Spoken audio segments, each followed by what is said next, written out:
see here. Little weak here, little weak, little weak.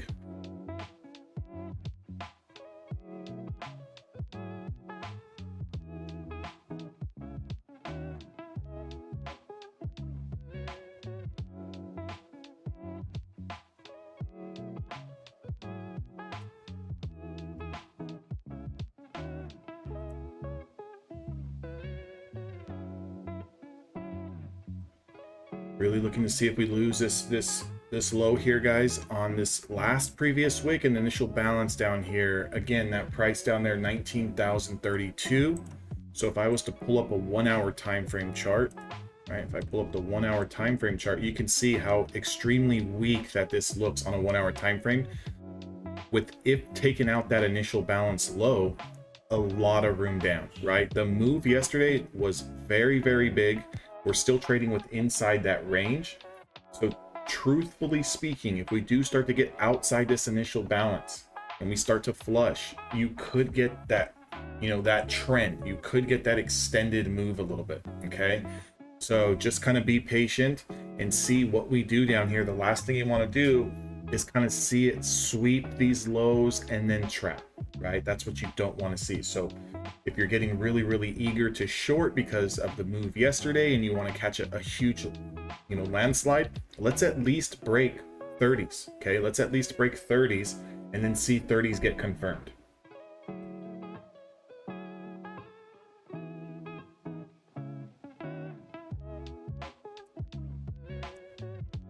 Slide back over into this 5-minute chart here.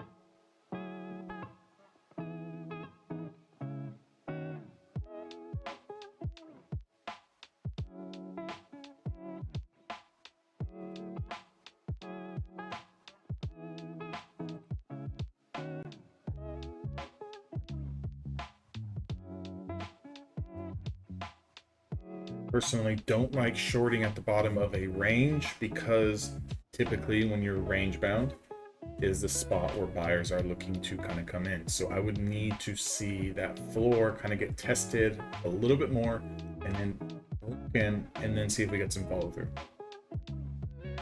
Now, there's also a situation where, you know, if we do sweep, right? If we sweep those 30s and then you have like an aggressive wick back up into this range with a confirmation candle over that candle that swept the lows, could be kind of telling you that we could be trading back up into the initial balance, back up into the middle of the range, which would be that great spot for those buyers to trap those sellers who tried to take that first initial move through the lows.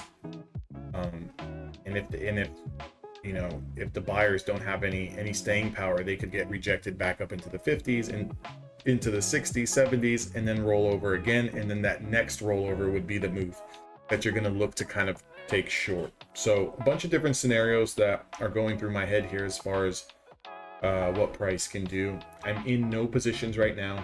So Apex Funded's up $139. We have the Top Step X Express Funded accounts, 312.32. Those I'm highly considering locking out. Those two accounts, I don't know if I want to trade them, especially coming off the big loss on those yesterday. Might want to protect those, so I might be playing a little bit more in the Apex Funded today, just to kind of see what we do here.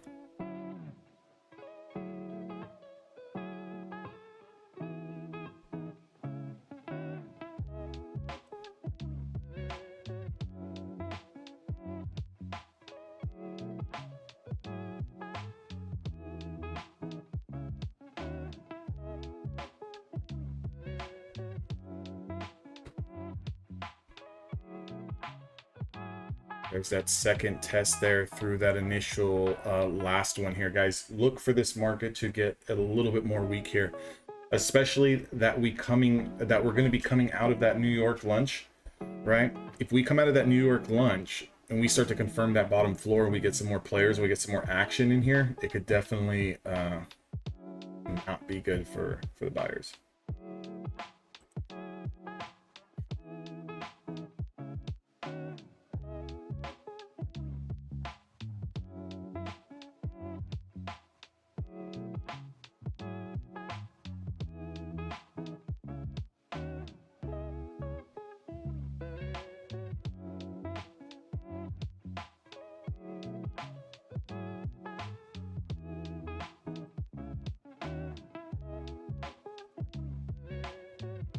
This little bit of a double bottom here. I'm gonna go extremely small. I'm gonna go 2 micros on this, and I'm gonna use the low of day as a stop. So I'm gonna use that initial balance low as a stop here. You know, 1932 is gonna be my stop. I might give it 1 or 2 points below that, just, you know, so I don't get wicked out. But I'm just gonna play very small, very conservative here. Again, this is a very weak looking chart, so I'm going against the trend. I'm just seeing if I can catch a little bit of a piece here. I have some room to play with profit, so we're gonna see if we can just catch a little something here. This double bottom.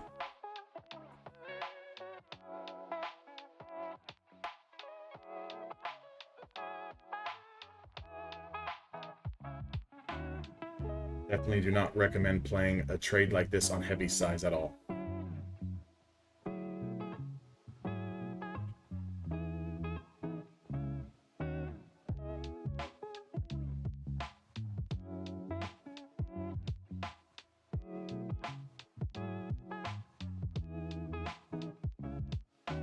I want to see if actually, what can I do here?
Getting a little weak here, getting really close to getting stopped out. Let's stay a little patient on this move here. Little soft here in the price.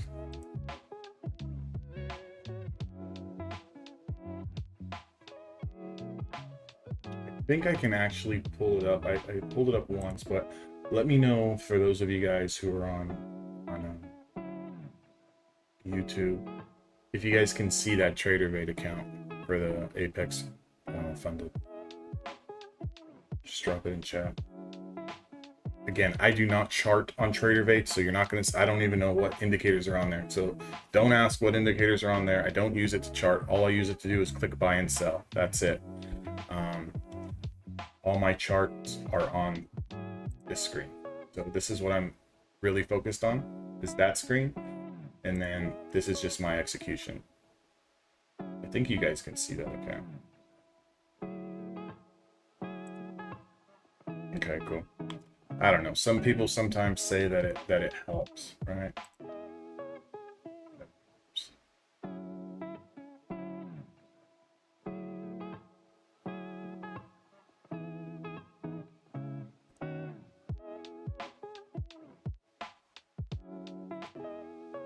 which I don't know why it would help, because if I don't chart on that screen, it really doesn't help anything, you know, other than looking at the P&L.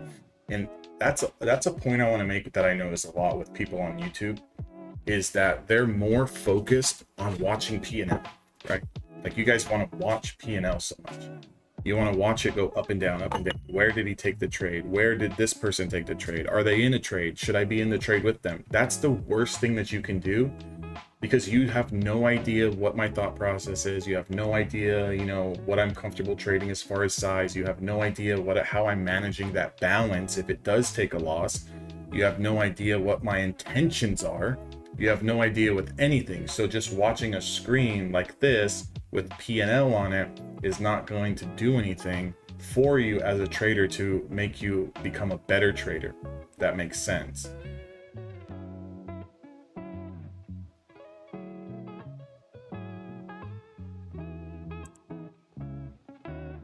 You know what I mean, guys?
On this particular trade, I'm probably going to, I have a hard mental stop.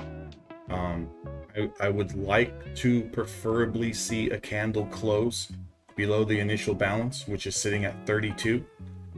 For me, again, because it's only micros, it's just a couple of contracts here. You know, I might let that candle close, right? I'd like to see a closure below 32s, but again, I mean, if it starts ripping down at the 30s and it's hitting 20s and it's like there's aggressive action, then yeah, I'm just gonna have to hard exit that trade. But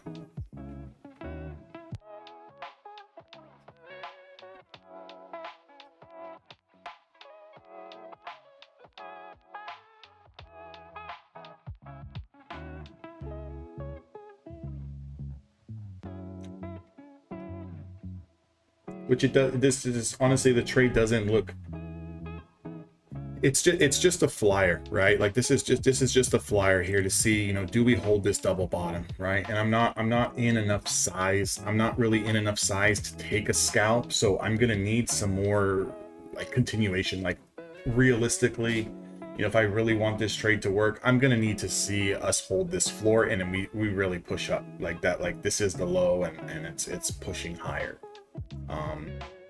if this is just a dead cat bounce, we come out of lunch and then we flushed, and yeah, there's nothing here for me. I'm gonna have to exit that trade, because if you look at the hourly chart, right? So if we go to my charting, if we look at the hourly chart, this looks amazing for a short. Just look at this hour chart, right? Look how much space we have down to you know, still trade into yesterday's run up. 1, 2, and now 3 hours testing this bottom floor, this initial balance range. So if we do get outside of it, we can now start to see that trend where the market just starts to float down, float down, float down, which would be a really good move. If you really think about it, the market's only down 25 points today, nothing, right? So up or down, we're not even moving the needle here. The only thing that I'm looking at is, hey, do they hold this? And do they give us a little dead cat bounce? Can I scrape off a cup of coffee on the trade, right? Again, the only reason why I'm playing the micros on this, the account is up close to $500 on the day. This is one of those, if you guys were here yesterday, this is one of those stupid ones I passed yesterday. So I'm just looking to get the balance going a little bit, right? I'm not looking to trade it super aggressive. I just want to get the balance going to start building that cushion.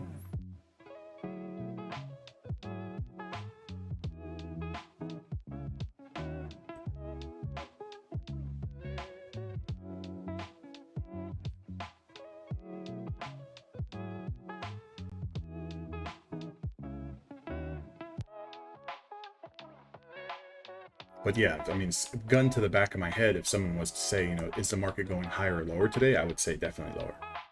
I would say definitely lower.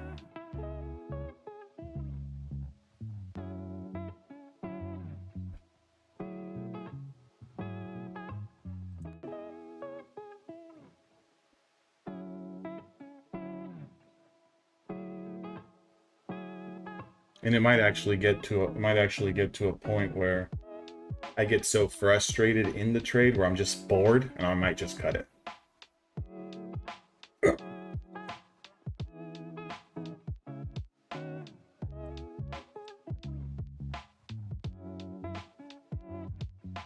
then we reevaluate and look for a better opportunity.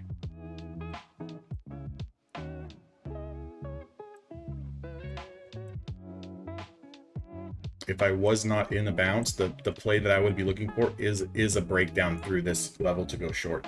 100,000% for a scalp. 100,000%.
Again, this is right around my initial entry here on the long.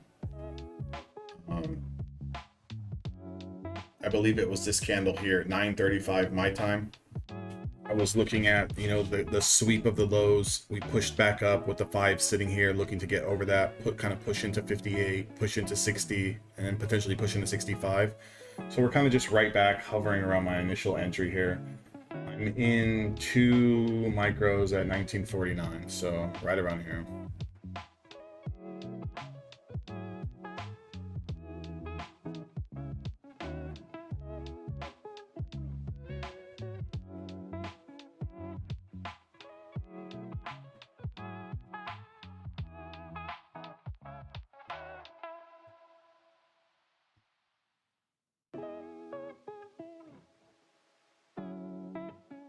So here's this next level of supply that we're hitting here. It's a 10-day moving average.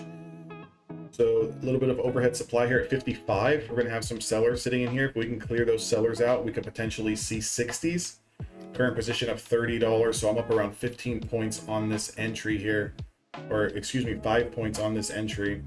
I'm maybe looking for 10, 15 points, something like that. You know, this is going to be a heavy supply zone here. This overhead supply at the 20 SMA sitting at 60. So you can see we kind of came up into this area. It's getting a little bit heavy. Okay, a little bit heavy there. This is where, if I'm looking for that short position, I'm licking my chops at the rejection here at this area to come back down through the lows. That's what I would be very, very excited about.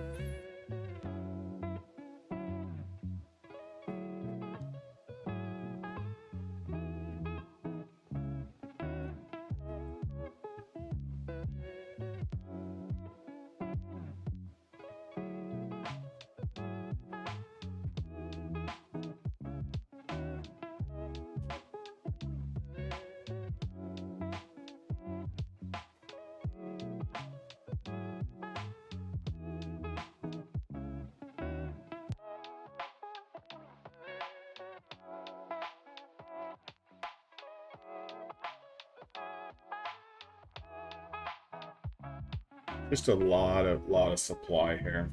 Having a really hard time.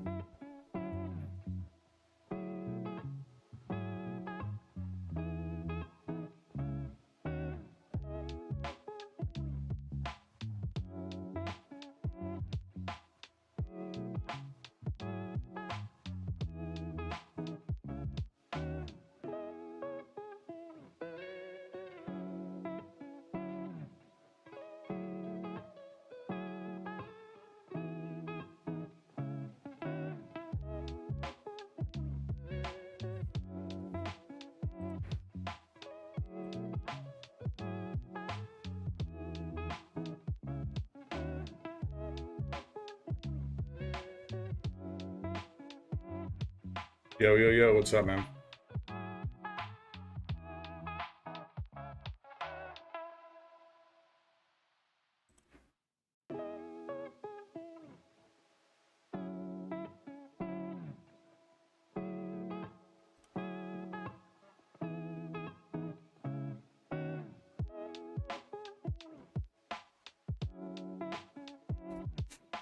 Oh.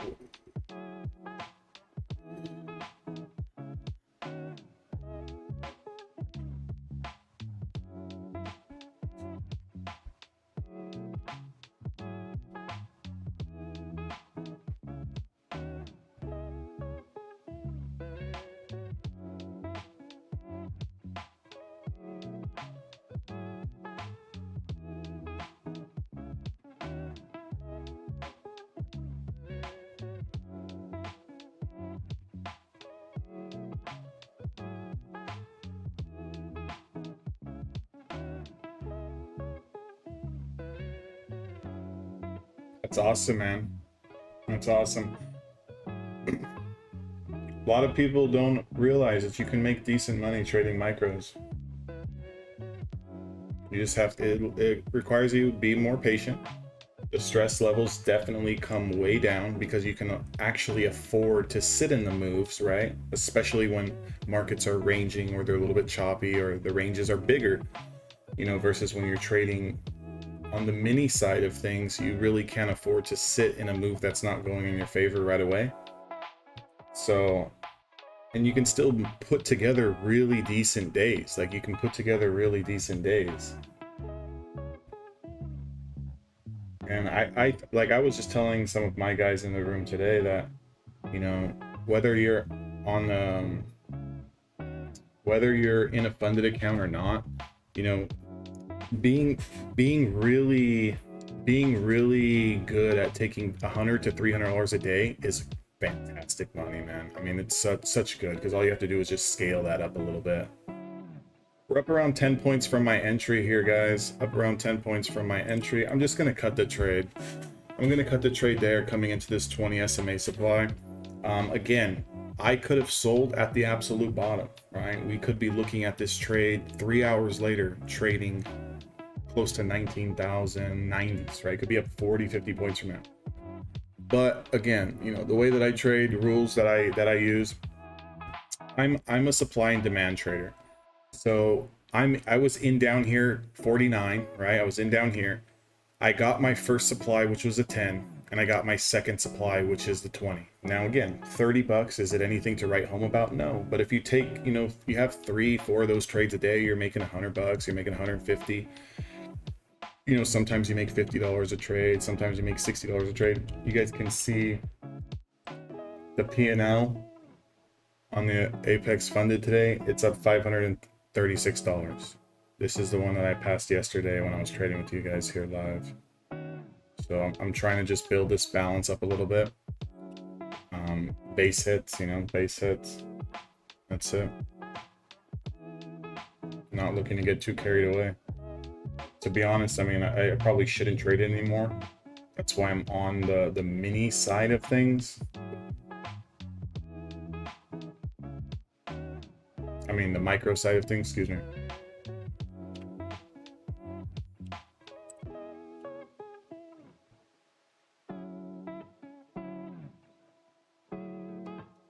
Next overhead supply is sitting at 65. So if we can get through the previous 5-minute candle, you could see us tag those 60s, 65.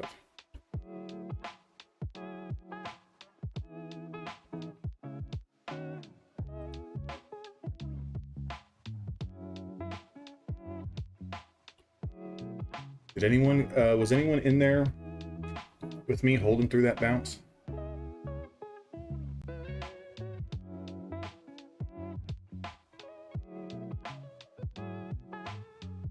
Here's your next supply here, the 60s, guys.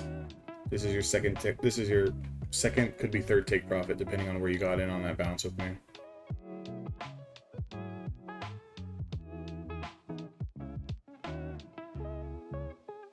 For all you 20 play traders out there, this 20 play, if it does confirm, you only have room to 71, and above 71 is 74. So be mindful of that. Be mindful of that. You know, this chart doesn't really open up until it gets back over 19,090. We're still in this initial balance.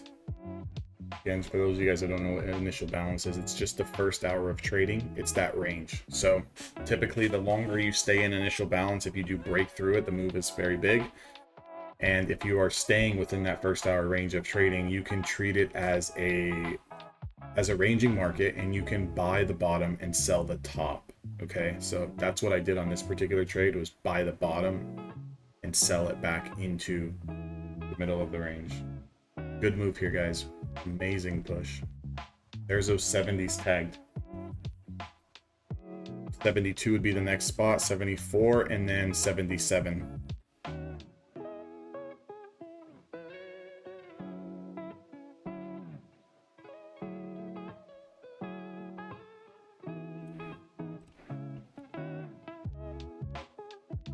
Yeah, man, I got a tea time as well in a couple hours myself. Hit him straight.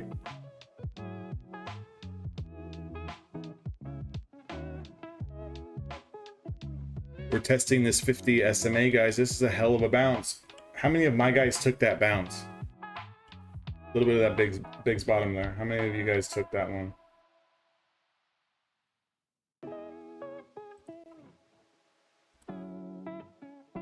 Sweet. Nice, Geo.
Is this all the 20 play traders? Guys, you're sitting right here at supply 78. Over 78, maybe we can get a push into 83.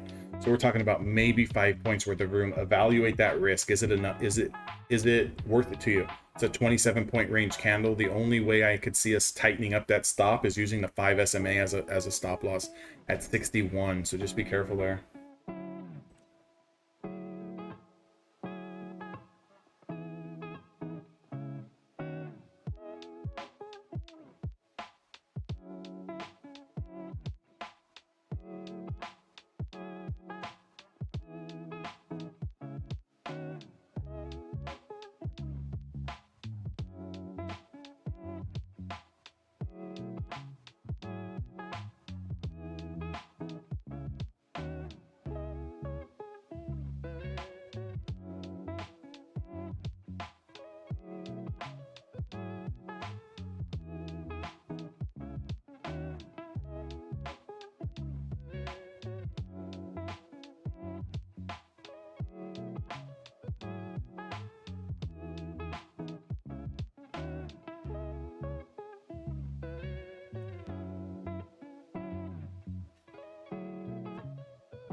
Bob, if you go to the Evolution Traders Theory course in Discord, that's where I'm covering the supply and demand zones that I have on the screen. I use the moving averages as my overhead supply and my lower demand zones. So in this particular situation, you know, that the comment that I just made about the 20 play traders, you only have room to 77, 78. That's the that is the 100 simple moving average. So you can see here on the chart that once we confirmed, we ran right into it. We've also got a Bollinger Band there. ran right into it, and then it rejected. And now we came right back down to this lower demand zone, and then we kind of tagged this rising 5 SMA. So market still looks strong even on this pullback. That's why I said assume the risk. If you're going to be involved in this trade, you have to size yourself accordingly to be able to withstand this move. It's a 27-point range with a lot of supports down here. It really doesn't start to get weak until we start to lose the 50s again. So if we do lose 50s, it could definitely get a little bit weak. But if we confirm the highs, we got room to 83. That would be the first target, 83, and then like 87 and over 87. Now we can really start to let the air out of this balloon and start to float higher.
Also, one thing that I'm noticing from the open here, big leg down, dead cat bounce, lower high, next leg down, lower high, next leg down, bounce. We're kind of getting rejected at that previous lower high.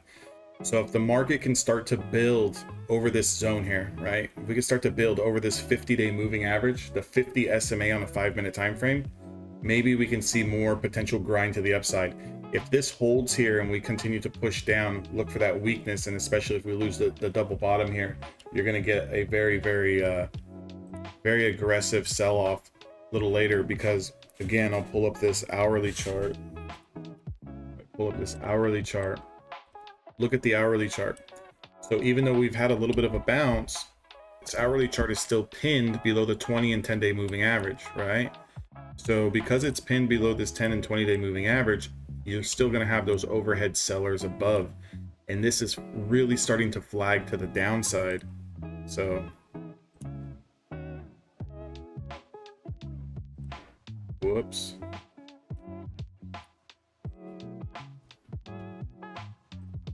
So this is the hourly chart that I got up there.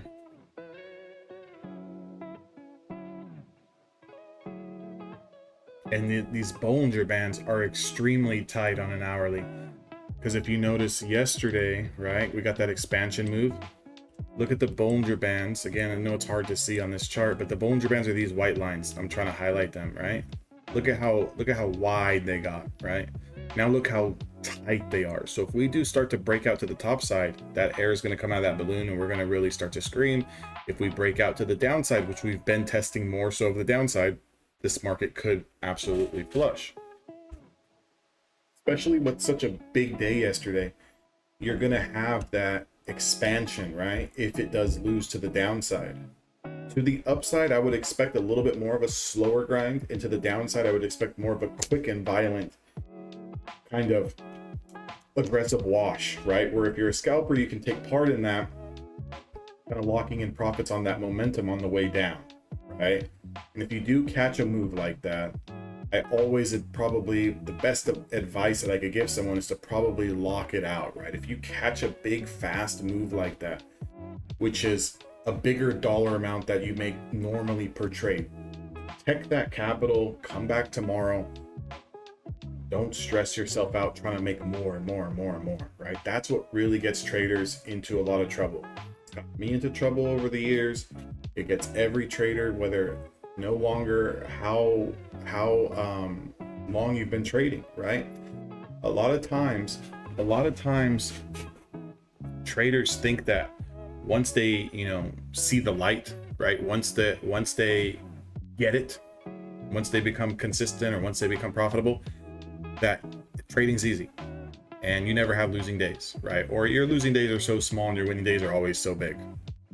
It never changes. What you're doing right now, why it's so hard for people to get to that next step, is because they think that there's something else on the other side, when there's really nothing else on the other side. The only thing that a lot of older traders who have been around the game for a long time and a little bit more experienced or have found some consistency, is the only thing that's different between them is those traders kind of understand that this is what it is. Every day I can come in and every day I can take a big loss. Every day I can come in and every day I can take a big win. I have to manage myself accordingly and keep myself in the lights on for tomorrow. That's it, right? That's it. You don't really ever understand the markets, because the markets are always changing. You always get different cycles. You always get different environments. Price action is different and you're always going to have a different day. There's days that are repeatable as far as how it feels, those big trend days, those choppy days. But like a lot of times I see traders and they expect the market to never chop again, right? Or they expect their setup to always work for the amount of money that they were making. And it doesn't work that way. You have to adjust in a cycle by cycle market, in a day by day market, right? So once you start to really understand that, and it really only comes from managing that position size that's comfortable for you to take some losses and sit through drawdown and accept losses for what they are. Because again, losses is part of this business, right? It's like the cost of doing business, right? I don't really believe in that you have to pay market tuition. Like if you ever heard that term, oh, you have to pay market tuition, 2-3 years of losing before you make money. Again, I know that happens for a lot of people. It definitely happened for me, but a lot of times that's because the learning curve takes some people 6 months. Sometimes it takes people 10 years, right? Sometimes it takes 2 years or 1 year. The learning curve, right? But as far as wins and losses, those never go away, right? You always have equal amount of losses, equal amount of wins. How are you managing that in between, right, of your edge? So that's really what it boils down to. And the sooner you get to understanding that you're going to always take those losses, you're going to always have a red day, and you're always going to battle back and have a green day, then you can get better money management as far as, learning how to protect, right? Learning how to protect. I think we do, Tom. I think we do get one more move. We're just gonna have to be a little bit more patient. But yeah, there's definitely gonna be one more move, right?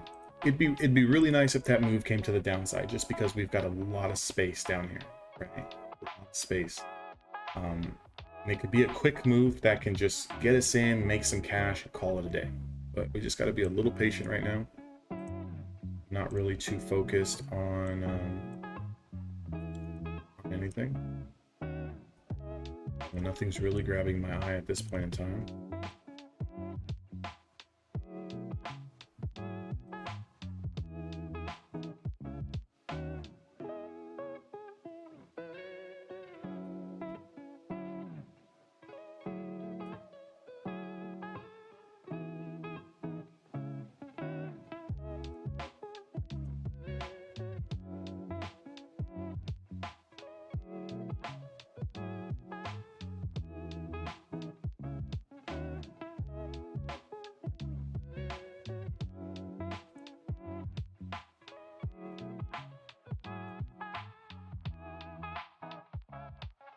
I trade the morning with the guys in my Discord, Brendan.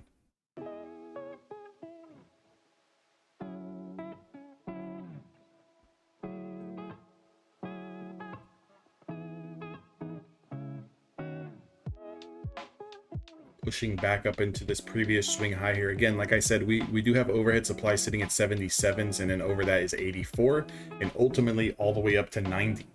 So it could be a little bit of a choppier move into that. What we would need to see if the bulls are going to try to bust out and start pushing towards this upper initial balance range, we're going to need to see a close over 90, right? And then preferably a little bit of chop and pullback, and then a confirmation of those highs over 90, and then I can see that nice little bit of move.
What do you guys got going on out there? guys looking at waiting for the long, waiting for the short? What do we got? Don't really got too much going on here. Nothing yet.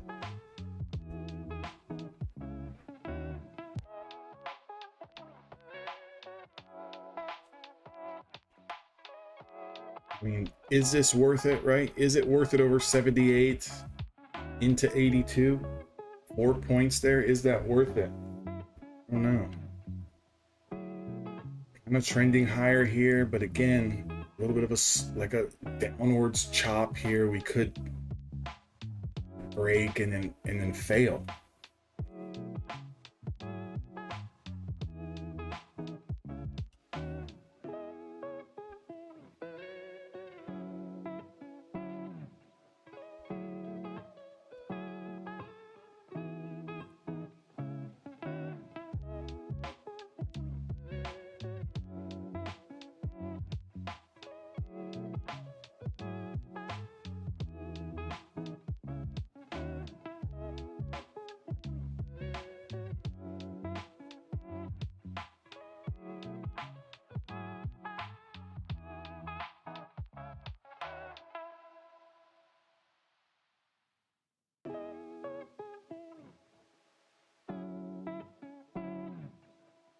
Yeah, Geo, smart thing to do is lock it up, dude.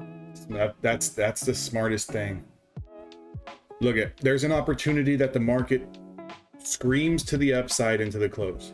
There's an opportunity that the market breaks down the lows and pulls back 100 points. But it's neither here nor there. What you have is $385 locked in on a funded account. You don't have to worry about stress. You don't have to sit here and watch the chop. You don't have to sit here and do any of that. There's always another day tomorrow. It's not like, you know, like this is not a great day, right? We can agree this is not a great day. You managed to pull some great profits out of it today. What if tomorrow is a great day? What if tomorrow's just like this? You can still do the same thing, right? So I'm a big believer in locking that in, man. Like I said, anything around the $300 mark on a funded, great. Let's lock in 10 of those days and get a payout. You know, let's lock in 10 of those days, get a payout.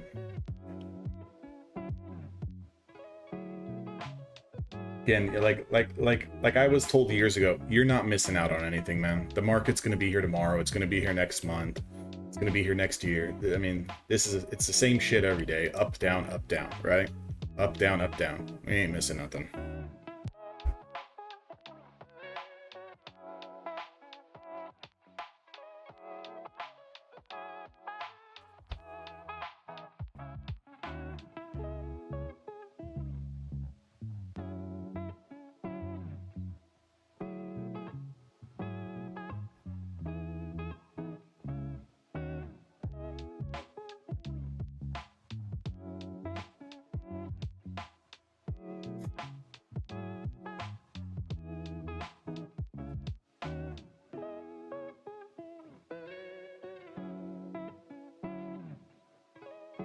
So again, you know, just to kind of recap, was it worth it, right? 78, 77s into 83s, because that's your scalp. Like if you're playing supply to demand to demand, you got the move.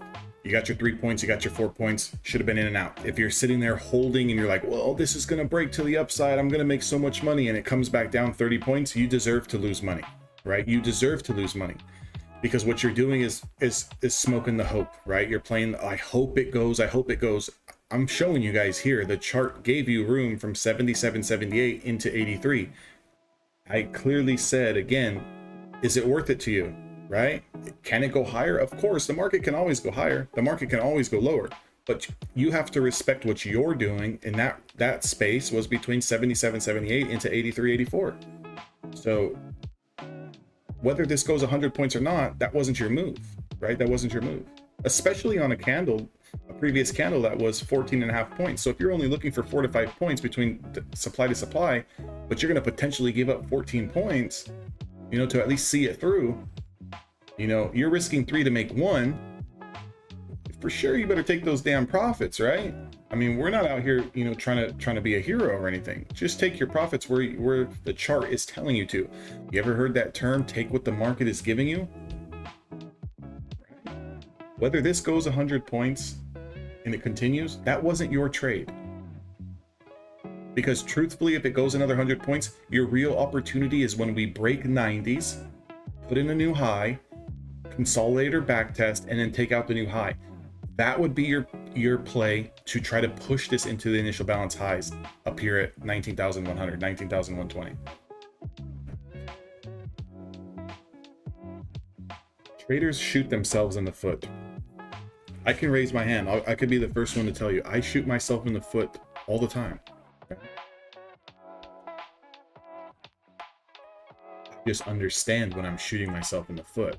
A lot of times people don't understand when they're doing it to themselves. When you're harming yourself, you need to be told, right? Like, you need to be told. Like, I can be real honest with everyone. If you guys, like, let's say I owned a firm and all of you guys traded for my firm, and I'm telling you, right? Like, there's rules in place, and I'm telling you, there's room from 77, 78. If you do get long, you need to grab profits, right? If we're playing heavy size, you know, 10 bagger, 20 bagger, 50 bagger, lots, you better take those 3 or 4 points. If you don't, and you hold it because you're going to tell me, well, maybe if we broke, look at the price now, it's coming back down.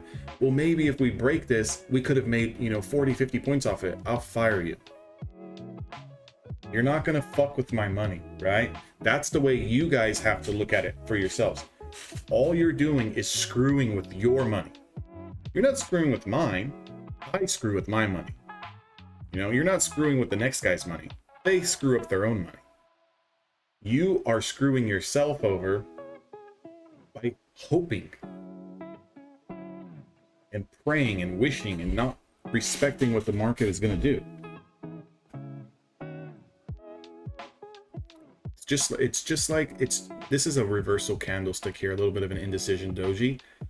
So if we don't take out the highs here and get over the 20-day moving or the 200-day moving average on a 5-minute time frame, and we start to lose this 50 down here at 70s, we could expect a little bit of a pullback. It is what it is, man. It is what it is. Like, you know, when I put on too much size and I shoot myself in the foot by not giving myself enough room to see the trade play out, that's my fault. That's not your fault. It's not the next guy's fault. It's not the market's fault that it didn't move in my favor. Like, for example, yesterday I was in twice. Again, I'm talking to the new people. Those of you guys in my room, you guys already know what the hell. I was in twice long, and I got wicked in, and then it pulled right back, and it stopped me out because I was playing too big size. Literally 20 minutes later, the market started a fucking 300-point move. Now, I didn't catch it on those accounts. I went and played evaluations, made some cash there, get some more funded accounts going here for more risk, for more leverage, and that was my fault. If I was playing smaller size, I would have been in the move. I'm not blaming the market. I'm not blaming the strategy. I'm not blaming my entry. I'm not blaming none of that. It was my fault for putting on too much size. I'm human, right? We all do it. But I understood that if I didn't get that move right away, it was going to be very, very bad. But again, as bad as the day as it was to start the day for me yesterday, it still doesn't end my trading career. It doesn't define me. I didn't lose my funded account. I didn't, you know, lose $50,000 of real cash or anything like that. It's a speed bump. You know, it's like it's like this. It's like you left the bar, you had one too many. You're driving down the road, you forgot they put a speed bump in the neighborhood. Boom. Right. All it is.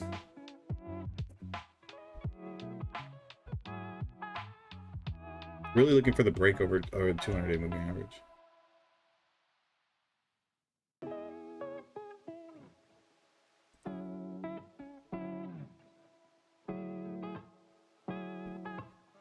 Yeah, a few of us, as he got screwed over on those wicks in the morning. That's why, again, you're in the room. You've seen. So if you go to the trading channel, right? I don't know if you looked at it. Well, I put some rules for myself for at least the foreseeable future, the next couple weeks. I'm not going to play around in the opening range when the market's trying to figure itself out. I mean, and that's the kind of stuff that needs to be done, right? You make some mistakes where the market's not giving you the moves that you normally take. Make the adjustment, right? Don't sit here and bang your head against the wall tomorrow and do it again and do it again. Don't keep making the same mistakes over and over and over. Have the discipline, you know, respect your cash enough to make the decision that needs to be made, right? Start, I guess for everyone, because everyone has a conversation in their head. I should have done this, I should do this, I could do this, I could do that, all day long, right? That conversation that's going on inside your head, why don't you start executing what's going on inside your head? You know you're not supposed to trade big size, but you still do it anyways. You know you should stop out when you're up $200, $300, $500. You had a great day, you're up $900. You know you should stop. So why don't you stop? Have a little bit of discipline, right? Have a little bit of pride. Have a little bit of, you know, accountability. That's the word I'm looking for. Have a little bit of accountability. Because I'll be real honest.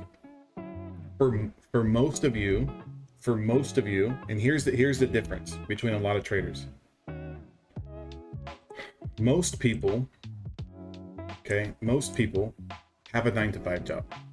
Most people have additional income outside of trading. They know the potential of how much money you can make trading. Maybe what if we play the what if game? What if this? What if that? What if I do this full time? Blah blah blah. Right? But the reality is you're not using trading income to live off of. For example, I live off my trading income. You know, I live off my stocks and options trading income. I use futures. Again, I feel like I beat this horse so many times. I use the futures prop firms as more additional leverage as a secondary source of income. I don't care if I take out $2,000 this month, or I don't care if I take out $10,000 this month. That's fine. It's going to the bottom line of whatever I do for the month on my options trading. Okay, great. Additional source of income. Great. When you have to eat and pay mortgage and pay insurance and car payments and gas and fund your life and do all this stuff, you fucking think twice about the stupidity that you do on a day in and day out basis trading, right? You want to act foolish and you want to you know, go for broke. Go buy some eval accounts. Go spend $100. Go get 4 or 5 eval accounts. Go put on 10 minis on a legitimate setup and see if you pass in a day. Go do that. Like get your I made $20,000 today fix on those evals. Don't do it in real money. Don't do it in a live environment. Don't do it when, you know, your rent's depending on it. Does that make sense? Like, there's a different style of trader when someone is trading because they got shit to pay and they have responsibilities, versus someone who's trading because they're hoping to maybe one day go full time, because they're hoping to maybe, you know, one day double their account for whatever fuck reason, you know? It's a completely different mindset. Put yourself in that mindset. Imagine this. I'll just leave with this because I hate ranting.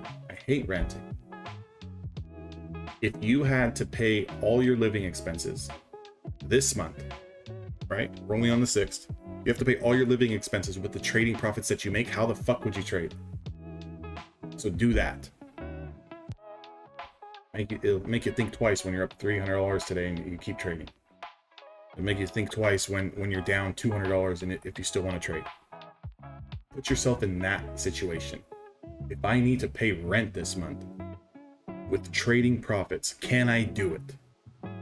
If the answer is no, find the adjustment. Make the adjustment.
Good push here up towards that 200 SMA, guys.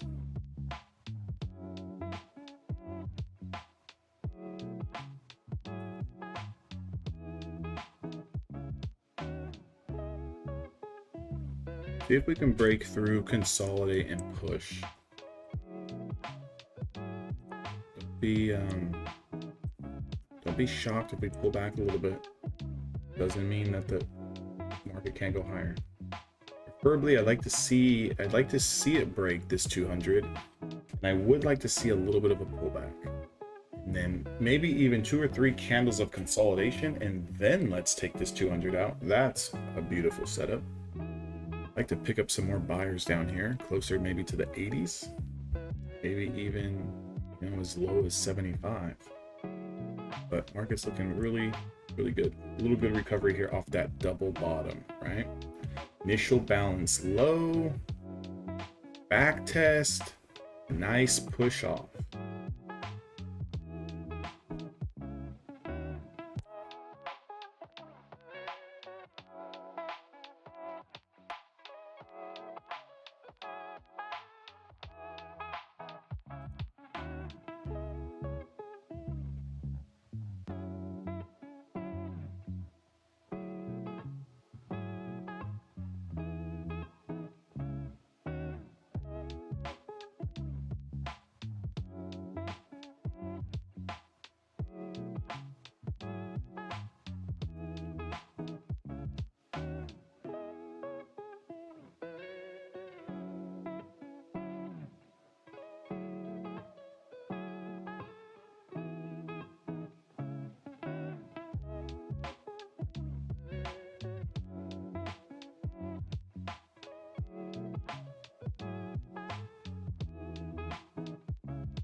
No more trades have been taken on the Apex account, guys. Balance still sitting at 547.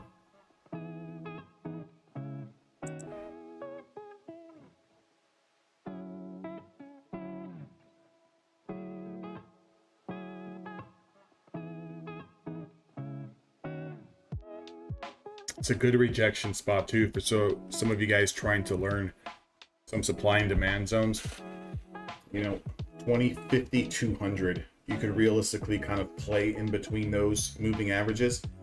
200 being the strongest, your 50 being the middle, and your 20 coming into play a little bit more, but being kind of the start of the trade. So I look at the 20 SMA as kind of the start of a trade. I look at securing the trend with the 50, and I look at full trend at the 200. That's how I remember it. So it kind of helps me. So for example, if someone was long from the floors here and you manage to kind of sit through this slow up grind and we get into that 200, probably a good spot to take profits, right? If you were not long and you're looking for the pullback, you're looking for the short, right? Maybe the rejection of a 200 is good to go long or short, right? Depending on the direction of the play. In this particular play, would have been good to go short on the rejection of a 200 SMA, right? As far as your take profit, would have to be somewhere into these rising demand zones. Personally, I'd probably start with the 5 and then move down to the 10 and the 20 and so forth and so forth. Max pain would be the stop over the 200.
Whoa.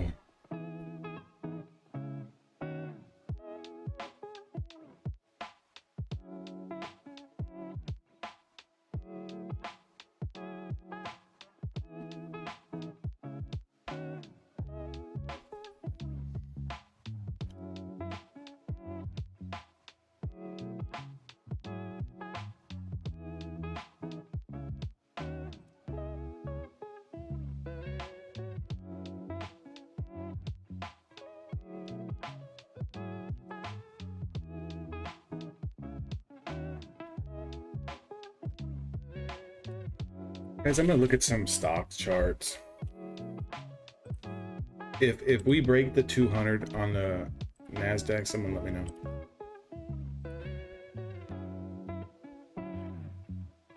Wow, Tesla had an amazing previous supply here too. It went at 79s. This is gonna be good because I did have a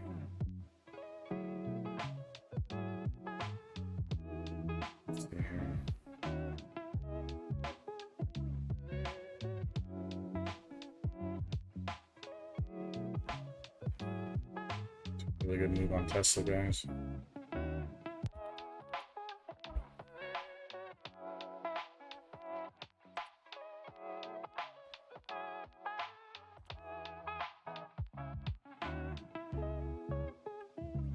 $11.81 on NVIDIA, if broken, could see some more potential downside into that split.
Pulling right back into this breakout spot from the previous 20 SMA play.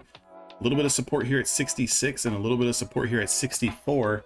If we do break through 64, potentially we're going to have some room to the downside here, but this could be a little bit of a back test for that push higher through that 200 SMA. So we're going to see, you know, who wants to take charge of this chart into the close, right? If the buyers give this up here, you know, I would definitely say the sellers are going to be in full control going into the close here. But if the bulls can hold this and get us over the 200-day moving average, we can definitely start pushing higher prices.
Stay patient, guys. Stay patient.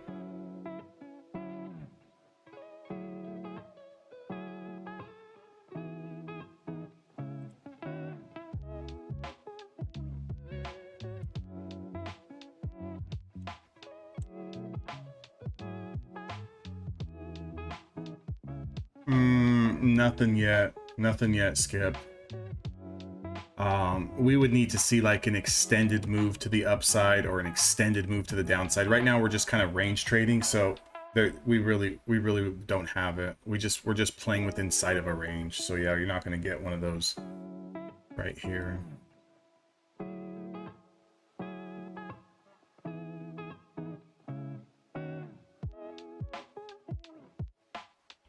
Like, even though the bounce off the floor is, you know, pretty decent, but it's still in the middle of a range.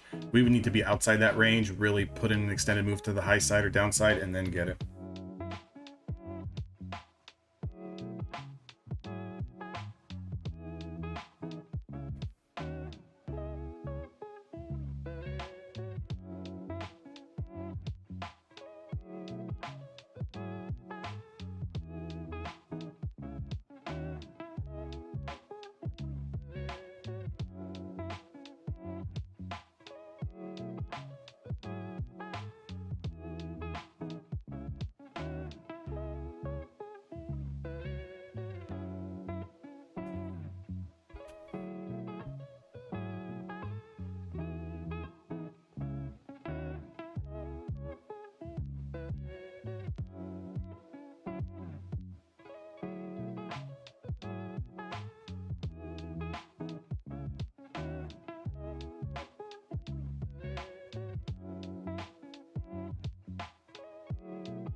See if we get this breakdown here through this 20 SMA, guys.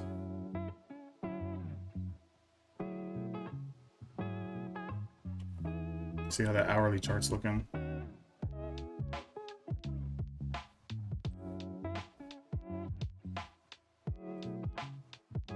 So far, the hourly chart looks like it tried to test the 10-day moving average. So far, getting rejected.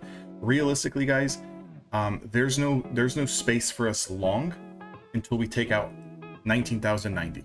Okay, 19,090 is going to open up the chart.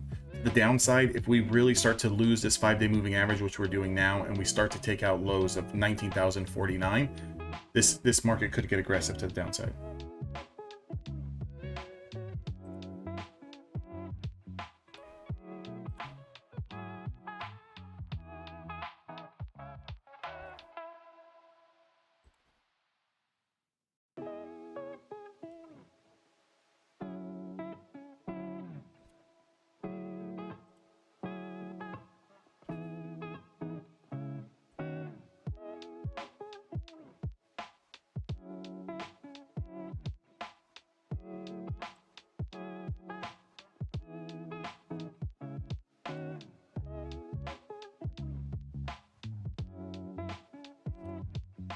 Wow, I just caught a huge move on that.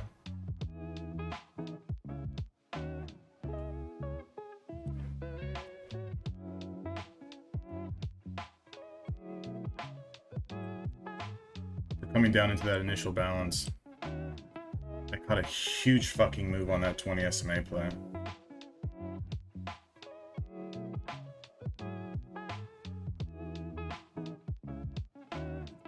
See if you guys can see that. P&L for the Top Step Fund is $824.88. That was like a $400 move. Son of a bitch.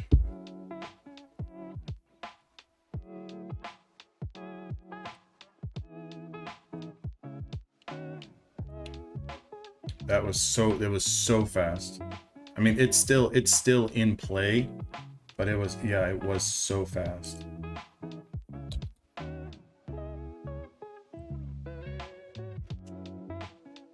I want you guys to see something on, oh shit, this is the wrong chart.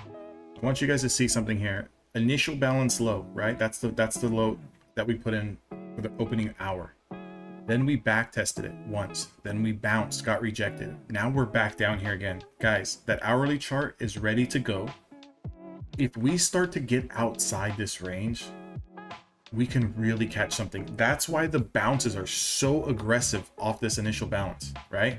It's so aggressive down here because buyers are not letting, they're sitting down here. Like, just imagine this. You have a whole pool of buyers sitting down in this range, right? They're sitting in this range. If these sellers start to clean up these buyers and there's more sellers than buyers, this is going to absolutely go down. You've seen the move that we had yesterday. If you think about it, the NASDAQ right now is only down 34 points. It's nothing. Yesterday we were up 300 plus. 300 plus.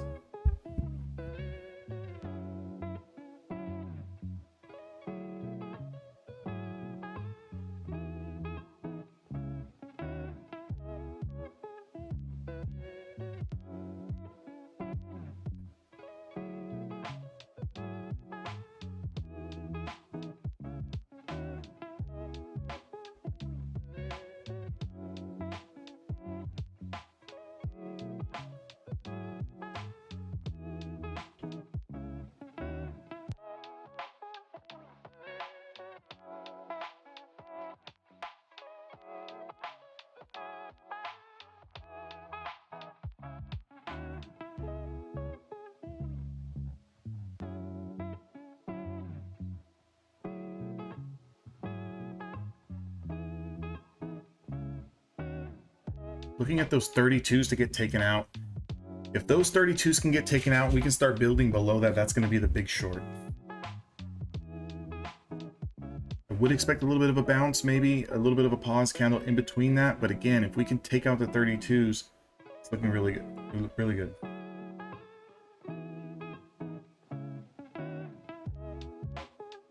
These Bollinger Bands are starting to expand.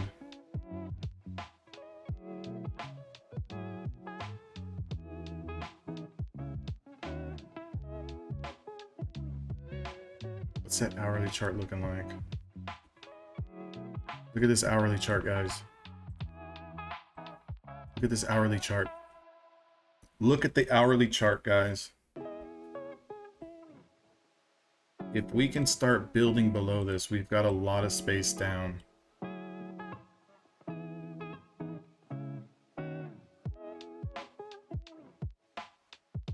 There she goes. There's that first break. So there's that break of the 32s. I expect a snapback, and let's see if the sellers can take control.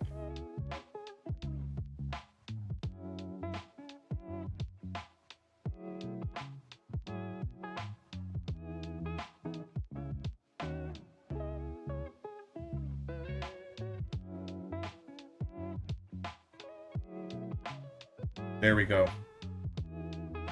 It's a little more, guys. If you're in on a scalp, take some gains. If you're in on a scalp, take some gains. Leave a runner if you need to. Use your runner at break even. It's a good move here. 20-point flush since the 32s. I mean, since the 10-point flush since the 30s.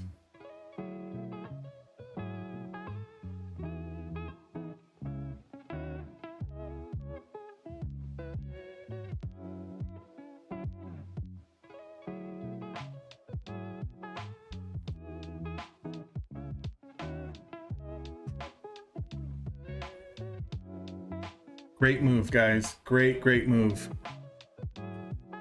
Great move. Even from the 20 play, I understand it was quick. I understand that 20 play was quick with the first initial drop, but it gave you enough time hanging out to get in. It was a 20-point range on the reason why of the 20 SMA play, right? So let me blow this up. I feel like you guys can't see that close enough. Right, so look at the lows of the 20 SMA were sitting at 19,057. Okay, we confirmed, we immediately wicked down very aggressively all the way down to 24. So that 1-to-1 got hit. That's why I got filled so quickly, because I had an automated take profit there. And as soon as it flushed, I had the order to get in, and it just filled so fast. That's why it was so aggressive. And then even if you got in late, I mean, it still went. It was a 33-point range candle, and then this one also went down from lows of 19,024 down to 17. So that was still another 5-6 points down.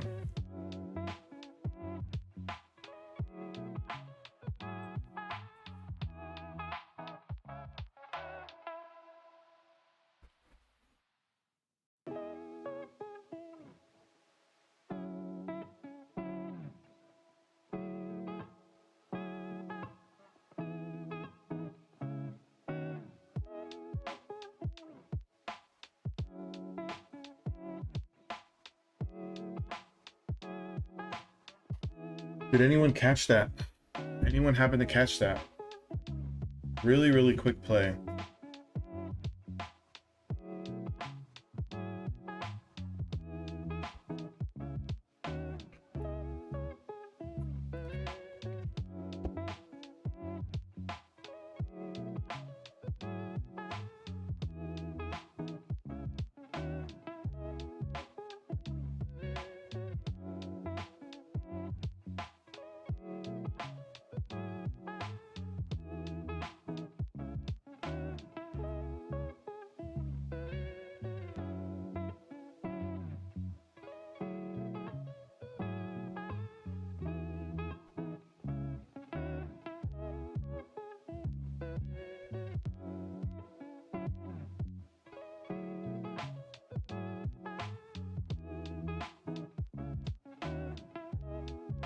So here's also an idea. Okay, if you guys can notice this black box that's on my screen, this is today's initial balance, the first hour range of trading. Now that we have swept the initial balance, okay, where there's a lot of room down, of course, like we already know that because of the move yesterday. However, if the bulls are going to be strong and they're going to hold this, right, they're going to hold yesterday's gains, then the sweep of the initial balance could be a potential for that trap. Run those stops, right? Everyone who was long here, everyone who's long in here, everyone who's long in here. Got that bounce, and then they swept everyone. Okay, so now they just ran those stops to get a better entry point to push higher. Okay, so keep an eye on that as well, right? Again, we always have to monitor both sides of the market. Of course, if we bounce, we get rejected and we lose these lows, we want to be short, of course. However, that sweep here could have been a good spot for those bulls to run stops and now get that better price and ride this back up to the middle of the range. Those are two options. Those are two plays, two potentials right there.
Right into this 5 SMA here, a little bit of supply here. If they do push, I could see the push back into the 60s. if they can get a push here back into the 60s, guys.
little bit of overhead supply here at 1960.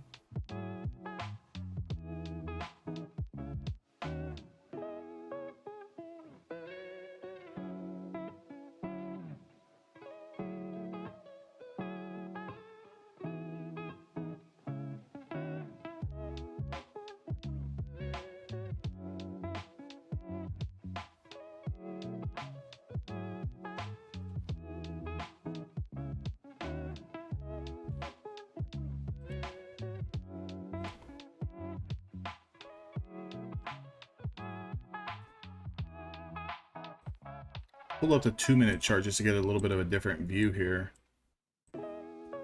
Kind of ran right into that 20 SMA, and we're getting stopped at that 20 SMA here.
I want to see what we do here on this 2-minute 20 SMA here. If we can keep the price pinned below this 2-minute 20 SMA, even below like 1960, we can get that little bit of a bear flag breakdown here, right? I'd like to see it break down. I'd like to see it test these lows again one more time. I don't know if we're going to get it though. I mean, again, we swept the initial balance. They pulled it back into the range here. So again, we would have to get back outside to see that extension happen. If not, this is just a buying opportunity here. So stay a little patient, but stay cautious if you're short, right? If you're short, stay patient, but stay cautious. You don't want to just marry the bias of we have to go lower, and then you see this rip up 40 points.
You like that?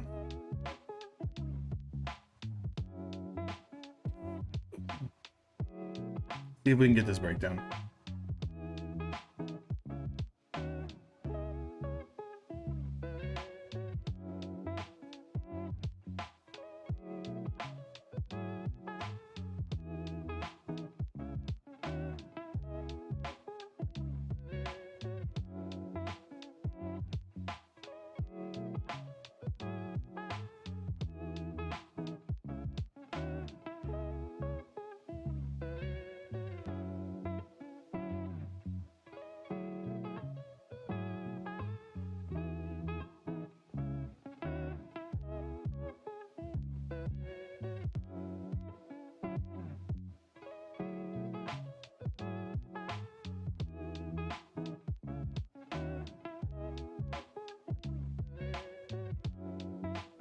I'd like to see us break out down through this range to get some significant follow through.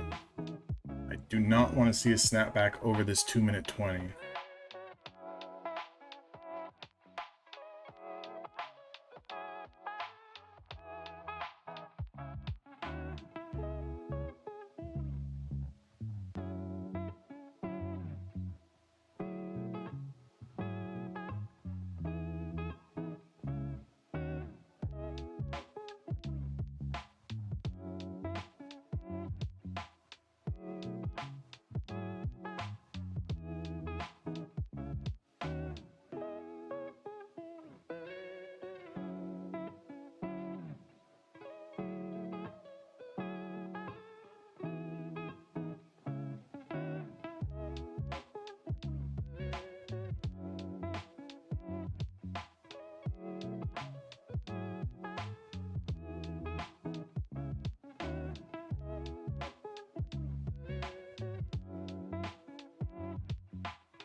See here if we get a little bit of a breakdown.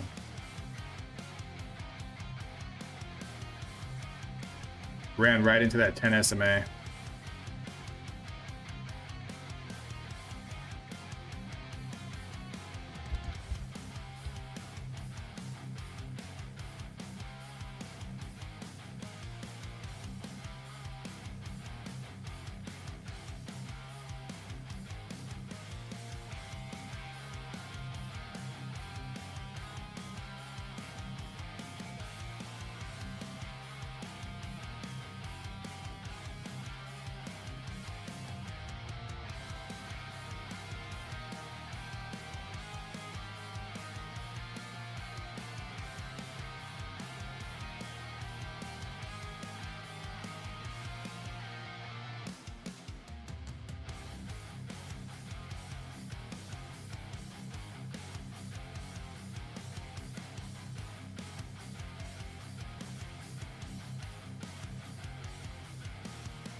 Still in this bottom range here. We need to be honest, guys, I mean, we need to break down, like not just chop around here. We need to break down through the lows to see significance, to be honest. Or we need to get over the 20 SMA. One or the other. Like, we got to do something here. I probably will be here 10 more minutes, and that's it. No need to really push it.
Little test of the 20 SMA.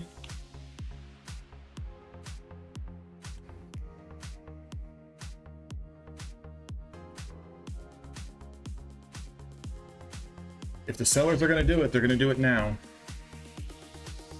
They're going to do it. They got to do it soon. They're going to run the risk of letting this get away.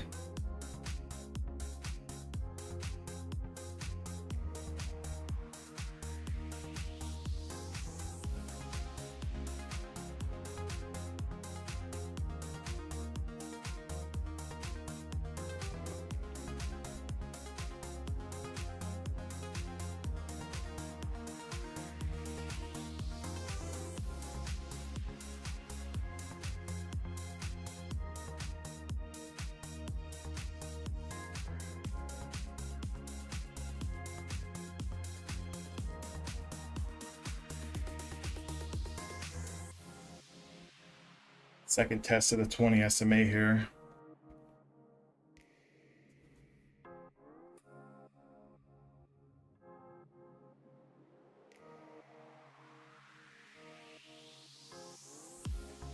It looks like the sellers lost some steam. It's a back test of the 20 and 50.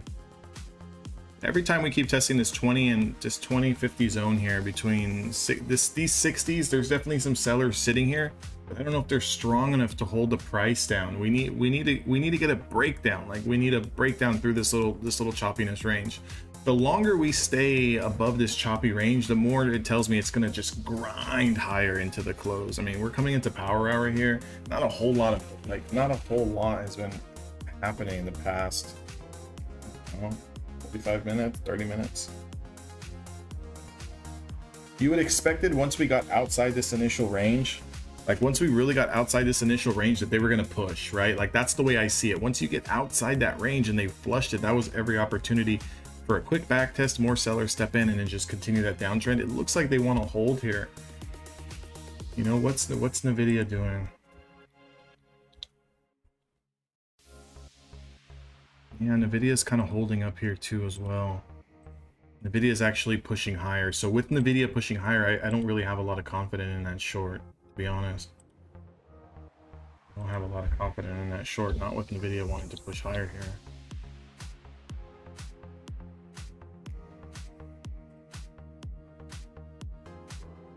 Because if a short's going to come, it's going to come, you know, maybe closer into the end of that power hour, and I don't have time to sit around and wait for them.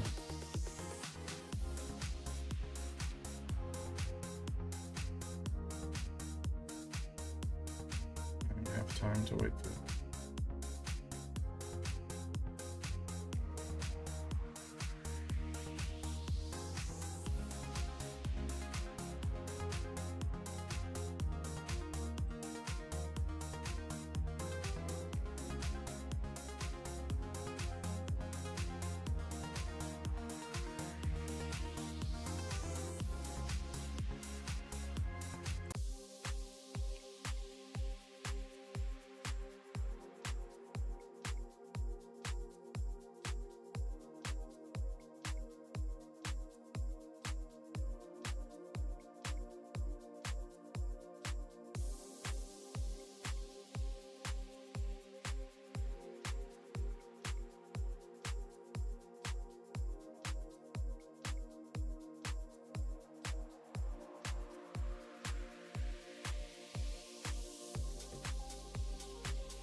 We got all the way back into the middle of the range, so it looked like it was just a sweep of that initial balance to just get it back into the middle of the range.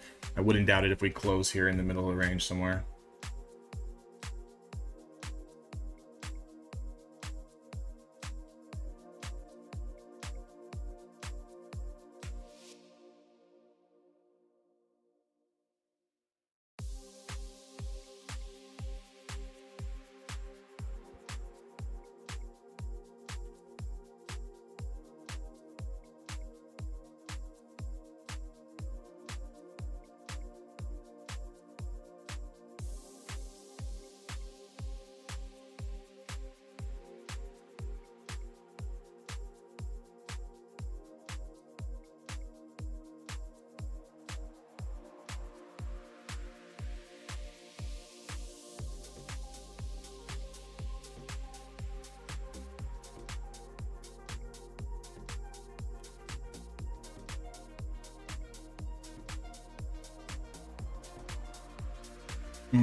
I would say personally, again, you know, it's been a hell of a little bounce here off that initial move. Like this 20, this area of the 60s here, this is like the stop, right? They took us back into the middle of today's range. Okay, let me zoom out a little bit. Took us back into the middle of today's range. If we notice down, lower high, down, lower high, down, lower high, it's trending down. But I don't want to see, you know, people just hang tight on those shorts and then next thing you know, boom, this is where we break, right? This is where we break that kind of little downtrend, because if we start breaking that downtrend 80s, you know, pop 90s, and then boom, you get that big end of day run up. Gotta be careful. Gotta be careful. I know, you know, the short looks great, but what has the market been telling us all week, right? Even on the days where we had aggressive selling to start the day, they V-shaped recover it 2 days in a row, and then yesterday exploded this thing. So the buyers are there. The buyers are definitely there. It's not like this market's weak. You know, buyers are there.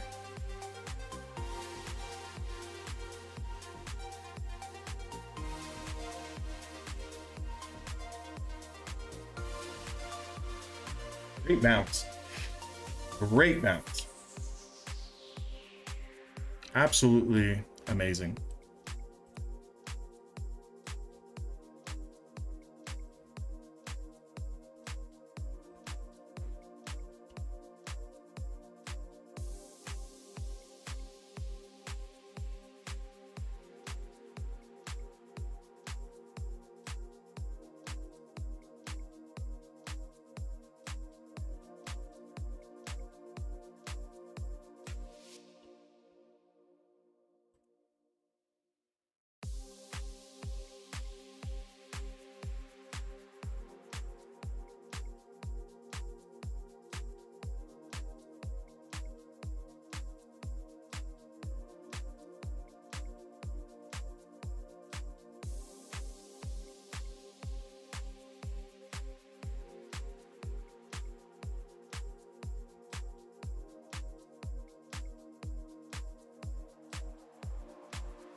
I'm not really trading, bro. I'm just kind of hanging out, watching the market. I got a tea time to play golf right now in about honestly in an hour, so I'm gonna jump off right now. Yeah, I haven't taken a trade since hell, did I take that last trade? Last trade was about an hour ago, maybe an hour and a half ago. 10:05 my time, or no, 10:58 my time. That was the last trade. That was the big one. That was after I hit that short. That was it. Yeah, I'm just chilling, bro. Kind of just wanted to see, I'm like, was the market going to push down today? You know, give it up, but it doesn't look like it.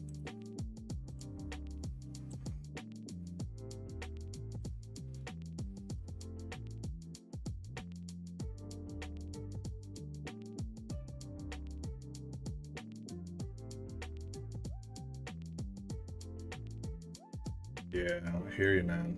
I had a bad day yesterday on my funded account. Chopped it up and played an evaluation. It is what it is. It shit happens.